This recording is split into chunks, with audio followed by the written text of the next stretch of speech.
শিরিক মুক্ত ইবাদতে আল্লাহ বড় খুশি।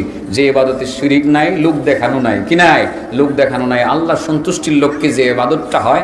মাদ্রাসায় ছেলেরে পড়াইতেছেন, বক্তা হবে, লক্ষ লক্ষ টাকা কামাই করবে, সুনাম অর্জন করবে, এই নিয়তে ছেলেটারে হাফেজ বানাইছেন, কোনো লাভ হইতো না বাবা। এই ইবাদতে আল্লাহ খুশি না। আর যদি চিন্তা করেন ছেলেটারে আলেম বানাবো, হক্কানি আলেম হবে, মানুষকে ইসলামের দাওয়াত দেবে, দাওয়াতুত তাবলীগের মেহনত করবে, পৃথিবীর আনাচে কানাচে ইসলামের দাওয়াত নিয়ে ঘুরে বেড়াবে, এই নিয়তটা করে যদি ছেলেরে পড়ান, আল্লাহ খুশি, কে খুশি? আর যদি করেন না ভালো একটা আলেম বানাবো, যদি এটা বক্তা হইতে পারে, তাহলে তো আমার ছেলের কোনো সমস্যা নাই, আমারও কোনো সমস্যা নাই। বক্তার লগে বলে, বক্তার বাপও মাহফিলে ইদানিং দা। আমি গেছি ইদানিং কেন্দুয়া, তাহলে কেন্দ্র গিয়ে দিই বক্তার লগে, বক্তার বাপও হাজির। আমি গিয়ে সালাম দিছি, বেটা আমার একই নিল না, বেটা খুব বড় বক্তা, বুঝেন না। তো জিগেছি কত দিয়ে আইসে আজকে, কত 60,000। আমি জিগেলেই গিয়া মাঝে মধ্যে দেখতে চুপি 60,000। ওনারা জিগে চাচা ছেলে, আমার ছেলেরা তো বুঝে নই, উনি যে বুঝতেছি আর আমরারে আর কেয়ার করতেছেন আর কি। আমি বেড়া ঠিক আছে, ছেলে দিয়ে বেড়া বড় লোক, আজকে ছেলেও বাপের লুয়ে ঘুরে 60,000 এক বয়ান থেকে কি মনে করছেন আর কি, বেড়ার গর্বের কোনো শেষ আছে? আমার ছেলেরে তো মানুষ বা দাওয়াতের তো অভাব নাই, টাকা পয়সা যা লাগে আমার লোক গল্প করে, মানুষ যা কয় আমার সাথে তা দিয়ালা। আমি মনে মনে কি বাবা, তুমিও যা কো তা দিয়েলা, হে নিয়তটা করতেছো, এই জন্য পিছিয়ে পিছিয়ে ঘুরতেছো, বুন্দা তুমিও একটা লইয়ে যাবে ভূতের লগে। বাবাজি আলেম বানাইছি লাগে রে, আল্লাহ তোমার প্রতি নারাজ হয়ে যাবে। মনে মনে কইছি, ডাইরেক্ট আর কইছি টুইছি না আর কি, ডাইরেক্ট করলে কি মনে করি, এমনি তো আমার দাম দিতেছে না, বেড়ার খুব বড় বক্তা, আর আমি তো ছোট বক্তা, আমি তো সবসময় ছোট, মানে আল্লামাও হইতারছি না, মনে কিয়ামত পর্যন্ত মরণ পর্যন্ত হইতামও পারতাম না আর কি।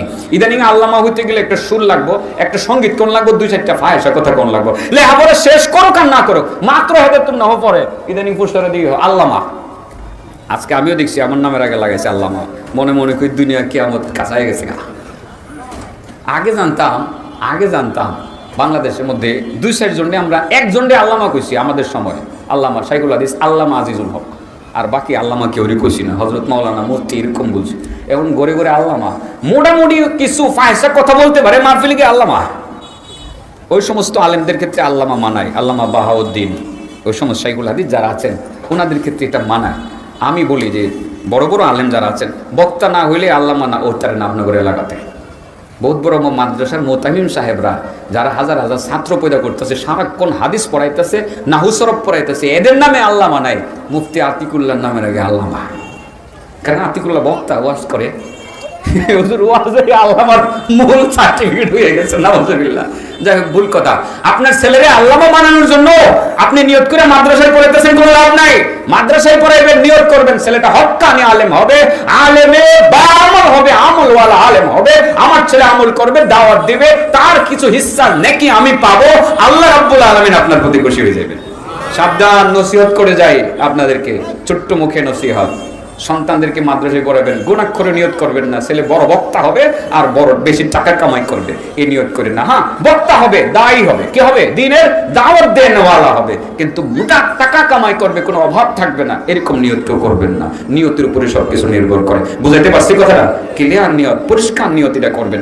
আমিও চিন্তা করতেছি, ছেলেটা ছোট, ছেলেটার ব্যাপারে প্রায় নিয়ত করি, এখন নোট অলরেডি নোট লিখে ফেলছি, জানি না আমি কোন দিন মারা যাই অসুস্থ, আল্লাহ শেষ বয়সে ছেলে দিছে, নোট লিখে ফেলছি, এখন একটা ডায়েরির অপেক্ষা করতেছি, ভালো একটা ডায়েরি, কাপড় দিয়ে মুড়ে থুয়ে যাবো আমার ছেলের উদ্দেশ্যে, বাবা তুমি বক্তা হইবা যদি আল্লাহ বানায়, কিন্তু সাবধান, জিন্দিগিতে কোনোদিন টাকা কামাই করার মানসিকতাও পয়দা করবা না, মরণ পর্যন্ত একটি টাকা কারোর সাথে চুক্তি করবে না। আমি লিখে ফেলছি, কিন্তু একটা ডায়েরি খুঁজতেছি আমার ছেলের জন্য, আমি জানি না কোন দিন মারা যায়, এই ডায়েরিটা একটা সুকেসের ভিতরে থুয়ে যাবার নিয়ত করছি, যে আমি মারা গেলেও যাতে আমার ছেলে হাত দিয়ে এটা পায় যে আমার বাবা এই কথাটা লেখা হয়ে গেছে। দিলের গভীর থেকে বলতেছি, দোয়া করবেন আমার ছেলেকে, আমি এই নসিহতটাই করে যাবো। বাবা তুমি হয়তো শুনবে যে তোমার বাবা মুফতি আতিকুল্লাহ বক্তা ছিল, দেশের বিভিন্ন অঞ্চলে ওয়াজ করছে, তুমিও করবা, আর মোটা অঙ্কের পয়সা কামাই করবা। বাবা এরকম মন মানসিকতা সৃষ্টি করবা না। আমার বাবাও আমাকে সে উপদেশ দিতেন, বাবা তুমি তো বড় বক্তা হয়ে গেছো, মাঝে মধ্যে বলতেন সাবধান সাবধান, ঘরে যাতে একটি পয়সা হারাম না আসে। সত্যি আমার বাবা কথাটা প্রায় আমাকে স্মরণ করাই দিতেন। আজকে বাবা কয়টা মাহফিল করেছো? আব্বা 3টা মাহফিল করছি। কোনো জায়গায় গিয়েছো, টাকা কত পাইছো? আব্বা পাইছি তো অনেক। খুঁজ জানছো? জিজ্ঞাসা করতেন, খুঁজ জানছো? না আব্বা। আমি খুব জানি না, ঠিক আছে, কোনোদিন খুঁজবা না, না দিলেও চলে আসবা, কথাটা আব্বা বলতেন। আল্লাহু আকবার। এই নসিহতটা, বাবার নসিহতটা এখন চোখের সামনে ভাসে, কানে এখনো তার আওয়াজ আমি পাই। আপনাদের ছেলেদেরকে এই কথা বলে যাবেন, তা না হলে যে ফিতনা শুরু হয়ে গেছে, ওয়াজ নামের ফিতনা, এই ফিতনা মানুষের ঈমান আমলকে ধ্বংস করে দিবে। আগামী দিনে মনে হবে যে চুক্তি করা বক্তা আনা সুন্নত, বক্তাকে আনার আগে 30,000 টাকা অ্যাডভান্স পাঠানো সুন্নত, এটাও সুন্নতে রূপান্তরিত হয়ে যাবে। আর এই সুন্নতটা মানুষ মনে করবে এটাই বুঝে আসল সুন্নত, বাস্তবিক অর্থে এটা হবে বিদআত। ঠিক না? ঠিক। নিয়ত ভালো করতে হবে তো। যে কল্পের মাধ্যমে, যে টুটার চিন্তার মাধ্যমে তুমি চুক্তি করে টাকা নিয়ে আর প্রসাদ বানাও, এটা আসলে রাজার প্রসাদ। তুমি আপনি এমন কি করতে এসছেন যে আপনাকে 50,000 টাকা স্টেজ থেকে আপনি স্টেজে ওঠার আগে আপনাকে দিতে হবে? আপনি আসছেন ওয়াজ করতে আর মানুষকে কান্না করাইতে, আখিরাতের কথা বলতে। আপনার কি লজ্জা লাগে না? আপনি টাকা না নিয়ে স্টেজে উঠবেন না? কিসের আলেম আপনি? কিসের আলেম? ভাইরাল করে সব খবর, ধরো তাদেরকে, তাদের বিষয়ে সচেতন হও, তাদেরকে বয়কট করো। ইসলামকে তারা কলঙ্কিত করতেছে, মুসলমানদেরকে কলঙ্কিত করতেছে। হুজুর কো চুক্তি করে ওয়াজ করা ইদানিং জায়েজ না ফরজ? 20-30,000 টাকা চুক্তি করা, 40-50,000 টাকা চুক্তি করা বলে ফরজ। নাউজুবিল্লাহ। এত দরকার টাকা, নাউজুবিল্লাহ। যাক, সব হুজুরের কথা তো কোন যেত না। বহুত আল্লাহর ওলিরা আছে এই দেশের মধ্যে, জিন্দেগিতে তারা ধর্মটাকে ব্যবসা হিসাবে নেয় নাই। ধর্মটাকে ব্যবসা হিসাবে, ওরে বাবা, বিনিময় তো এক জিনিস, হাদিয়া আরেক জিনিস। ধর্ম ব্যবসা ব্যবহার করে বিনিময় নেওয়া যায় না, হাদিয়া না। হাদিয়া ওই লিংলি যেটা মানুষ খুশি হয়ে দেয়। আর আপনি ঘরের মধ্যে, গলার মধ্যে চিপাদা ধরে টাকাটা নিলেন, মাহফিলের দিন দূরে এসে বসে রইলেন, অ্যাকাউন্টে পাঠান, বিকাশ করেন, তারপরে আসবো, নচিত আসবো না। আর আমি কিন্তু বাকি যেটা বকেয়া থাকবে এটা হাতে পেয়ে আমি স্টেজে উঠবো, তাছাড়া কিন্তু স্টেজে উঠবো না। কে গলা কাটা বলতে? ডাকায় ডাকায় ডাকায়, এটা এন আইলে মনে হয়ে যাবে। এদিন একটা ডাকাত আইত্য কইয়া বলে আইল, টাকা দীক্ষা দিত না, মেসেজ পাঠাইছে এত দেওয়ান লাগবো, আর নাম কর দরকার নেই, মেসেজ পাঠাইছে এত দেওয়ান লাগবো, নাইলে আইতো না। ডাকাত কিনা? ডাকাত।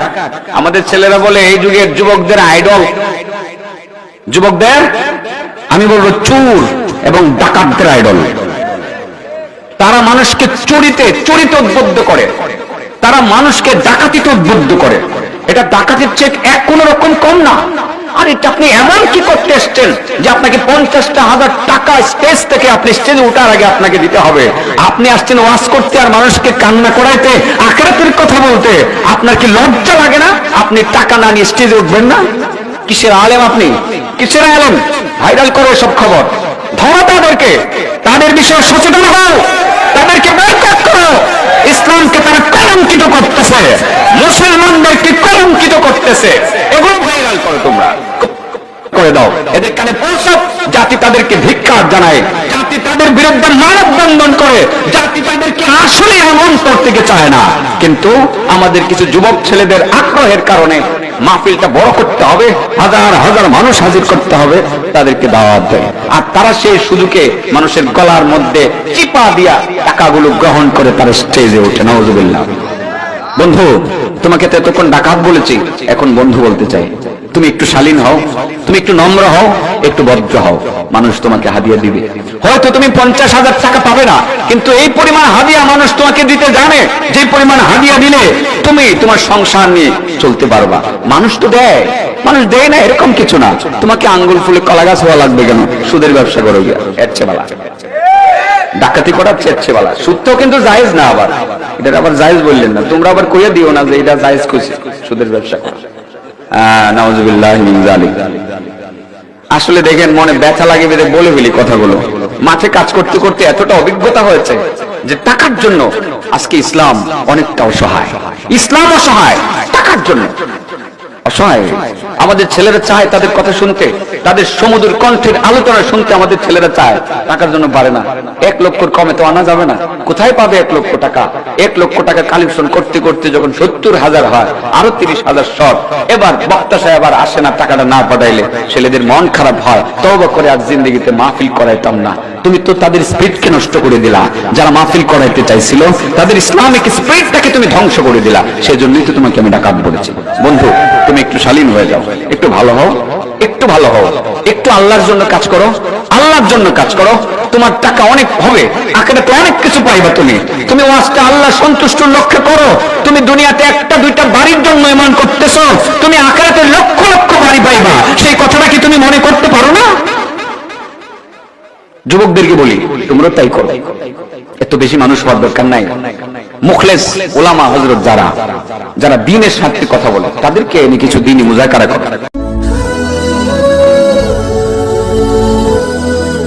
আলাউদ্দিন আইন সিন্ধি কুরআন হাদিসের কথা বলে।